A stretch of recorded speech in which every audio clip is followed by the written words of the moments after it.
Hi, this is Jason Canfora from the Washington Post. I cover the Washington Redskins.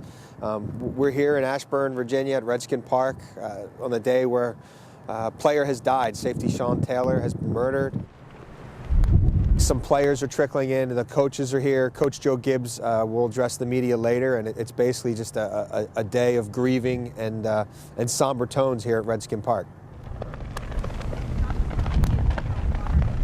The Washington Redskins held the 5th overall pick in 2004. Joe Gibbs had just arrived a few months prior. They had overhauled their roster, and they were looking for a player who could help forge the identity of this organization moving forward. Basically, at that time, it was down to 2 University of Miami players, tight end Kellen Winslow or safety Sean Taylor. And at the end of the evaluation process, the Redskins had decided they wanted to take Taylor. They took him with the 5th overall pick. By his 3rd game, he solidified himself in the starting lineup. He became known as one of the NFL's most ferocious hitters from early in his rookie season until when he passed away. Sean put up strong numbers in 2004. The Redskins were finished with a 3rd overall defense that season, made up largely of no-name players. Sean was active blitzing the quarterback, picking balls off in the backfield. He showed incredible speed, explosiveness, the ability to close on a ball carrier. But he also looked like a rookie oftentimes, and Greg Williams, assistant head coach for the defense, behind closed doors was pretty tough on Sean and trying to get him to hit the film room a little more to improve his study habits. Sean was a Pro Bowl alternate that first season, and basically at that point kind of set the tone for what everyone thought would be a Hall of Fame career.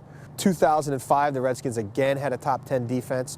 Sean was a big part of that. He's playing regularly at this point. He's getting to know his teammates better, but he's still susceptible to pump fakes from quarterbacks, getting caught out of position at times, not 100% solidified in the system. The Redskins' defense as a whole in 2006 was not up to par. They finished at the bottom of the NFL. Their pass defense in particular was suspect. Repeatedly, the safeties would get beat by wide receivers. They allowed players to get behind them for big plays. And Sean was while still a big hitter, troubled by the inability to find himself in the perfect position, not to just rely on his athleticism and natural skill, but to put the mental side of the game with that as well. In May of 2006, his daughter Jackie was born, and by all accounts, that brought about big changes in Sean in terms of who he associated with, what his nighttime activities were like, how hard he worked in the off season, how dedicated he was to truly learning this system and learning opposing offenses and their tendencies.